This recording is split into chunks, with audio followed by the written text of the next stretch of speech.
grew up, Where's the cockiness?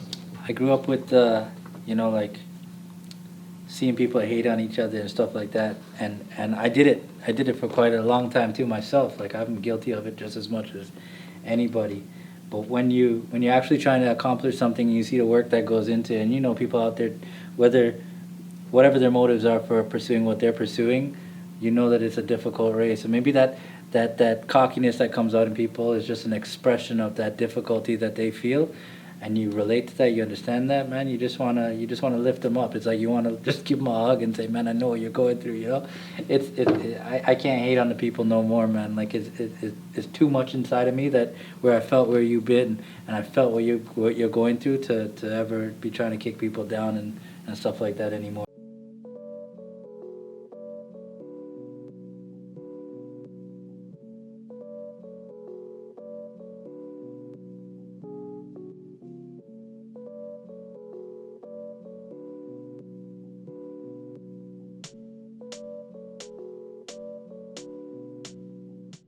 From back when I think it was '94, I was on parole. I wasn't even supposed to be driving a car, and not only was I drinking and driving, I flipped the damn car upside down, and so the police is out in the backdrop there and stuff like that. I'm there chilling and smoking like it's a regular Tuesday, like it's just ridiculous. Yeah, but you want to know about the dude I used to be, man? That's the dude I used to be. Flipping cars over. There you go. Like it's nothing, like a regular Tuesday. That's what's up. You're gonna have to do a documentary on that. Jeez. Actually, I tell you a story about that.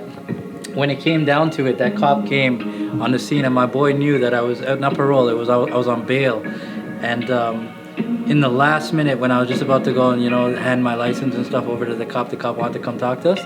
My boy walked in front of me, and he went and told the cop it was his car I flipped over. Imagine this, I just flipped this guy's car over, not even my own car. Yeah. And this guy walks into the scene, tells the cop I was the one driving. He had been drinking as well, so he ended up losing his license, getting a DUI. This was about 7 years before I came to faith. And when I came to faith and I realized that what I believe now is that Jesus did the same thing. Like we were the one who deserved that punishment that was coming, and he stepped up and stepped in front. That's what the cross is all about. I didn't even understand that my boy, through his actions that day, actually was painting me a picture of the gospel. And that's the very message that I'm trying to share with other people through my music today. That's why I was proud to use that cover. It wasn't something like I was gloating over the things that I did. And I talked to my boy about it and, got his permission and stuff like that because I wanted to be respectful. I didn't know how he felt about it. It's been years since we talked about it. But when he saw that I was able to bring that grace element and he saw that that's how I was looking at it, man, he didn't even realize that that's what he was doing. But he had been brought up as a Christian, man, and he had it just so naturally instilled inside of him that you just fight for the weaker person. You step in and help where you can. He was just that kind of guy, man, that he just naturally did it for me that day. And he exemplified something, man, that I wish to exemplify to other people now today. No. And he struggled with it. He said what he said. He did what he did. That night I saw him getting smashed. Like, he had to get smashed to kind of shut off all the other screaming voices. I'm sure you want to strangle me and stuff. Even 7 years later, the guilt that I carried about it, especially when I came to faith and was trying to make amends for a lot of the things that I had done, a lot of people I hurt. Because I was a wreck too. Like, I was going through things, and he knew that. I think he knew that well about me. I still tried to make it right 7 years after. I went to him. I was trying to give him cash. I had this ring. It was worth some money. I was trying to give it to him.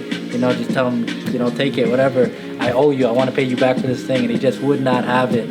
And I think that's also something that taught me about the gospel again, because it comes to us free. Jesus Christ did it, and then we're always trying to offer something. You feel so indebted that you want to do something, but he doesn't want us to do it because we feel indebted. He wants us to do it just because you're expressing that same love that he did when he stepped in and did it. So even that has helped me to shape my motives behind music too. I've been using my real name, my first name and last name since I started doing music, because I just kind of jumped in this thing. I didn't expect where it'd be going or how serious I was going to be getting with it, and it's been a progressive, just step-by-step kind of thing.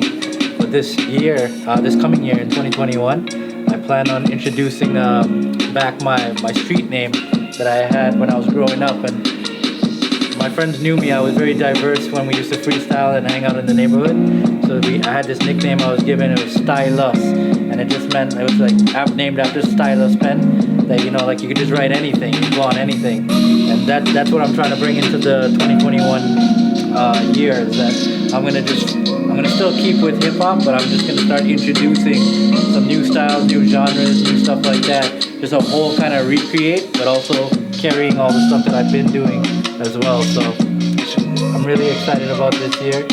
And this is the cover I've been working on, and it's like this multi-faced version of me, but because it's all these different shades, all these different ways of looking at the same person, not seeing them in that one-dimensional light, that people are multifaceted.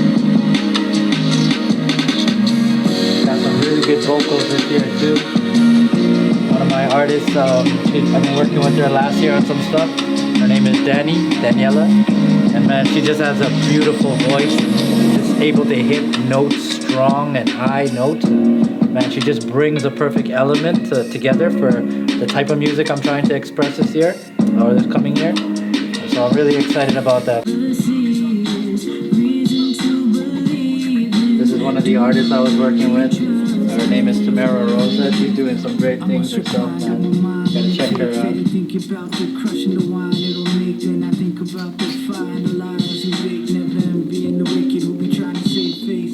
That's the fruit of our sin. But there's a God who will ride to the end, and he has overcome the fight, so he's acquainted with our end, and now he's offering a hand to all the lowliest of men who recognize their lack and who choose to repent. I gotta say, he's the one I'd recommend, but the mind can't concede where the truths are relevant, and the blessed who could see the new one never twin. They don't mindfully speak for the mission that's at hand.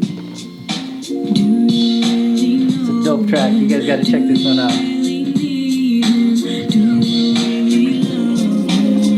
Oh no, Jackie's coming off into the video there, see? Now you know I'm about to go preach a fire message on this next verse, right?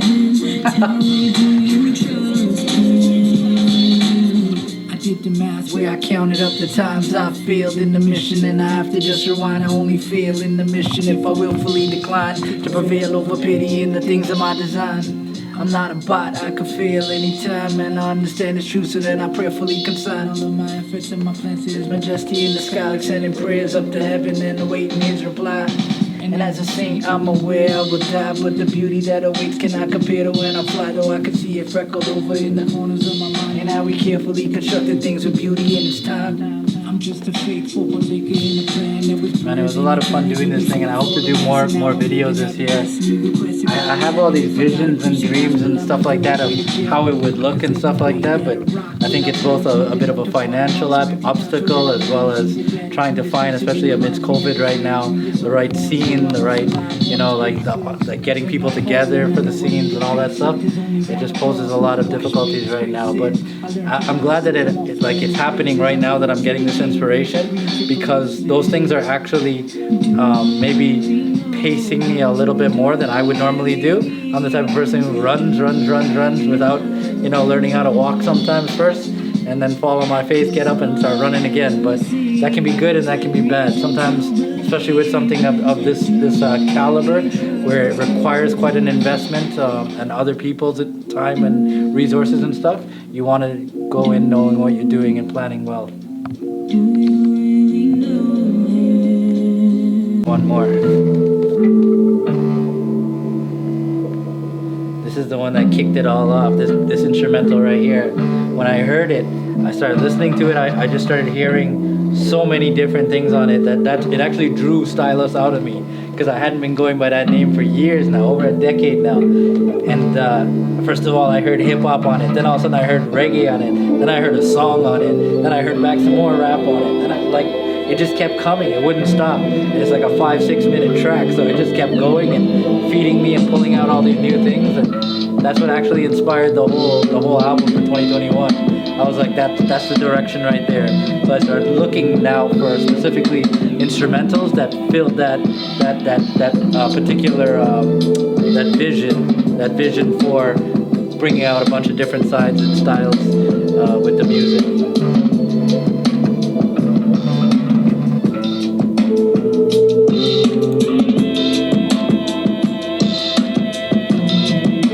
memorize my lyrics, like, I mean, one shot. I sit there and honestly, it comes out within 10 minutes, whole song's written. But then I spend like days just going meticulously over every single word. Is that the word I want to use? Is that the word that best articulates or describes what I'm trying to say?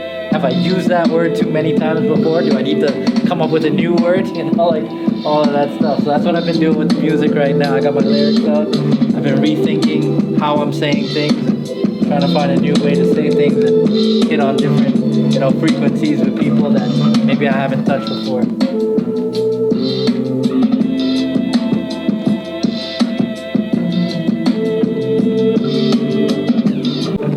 I have a few key beat makers that I work with, and I'll go through their stuff and I'll listen to it. I let the music really call me out.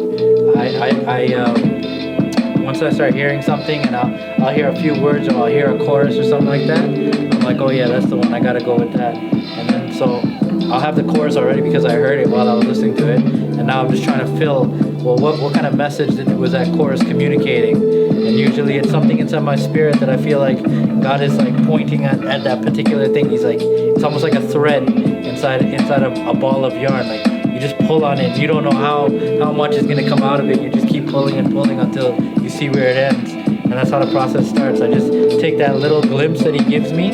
I don't know what the whole picture is gonna be quite yet, but as long as I just hold on to that thing and I keep pulling at it, eventually the whole thing comes out. It gives me direction and focus on where I'm going.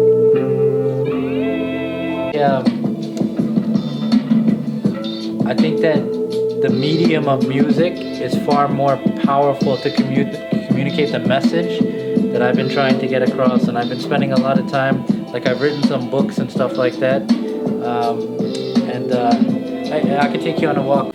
So this over here is my first book that I wrote. I got a little set of handcuffs on there too, because it's a book about freedom. As you can see, there's a picture and imagery of jail cell, and I was paralleling the spiritual freedom I've been looking for with my actual incarceration when I spent some time in prison when I was younger.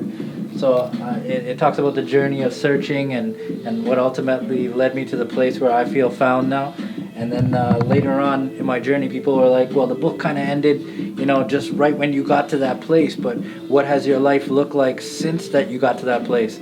So a couple of years after, I released this book, which is Servants of Light.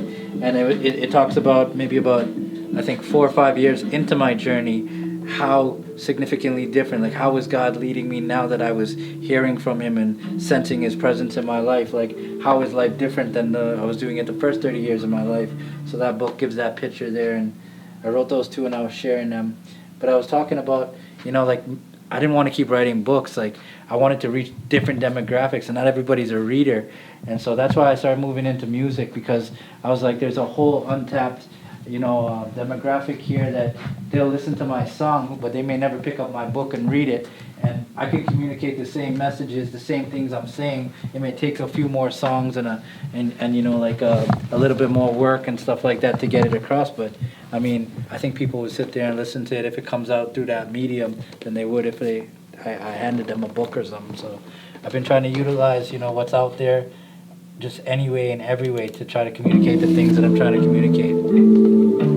I don't even listen to that much hip hop anymore, which is so interesting that I'm making music in this genre, because like this is what I grew up with, this is what I know.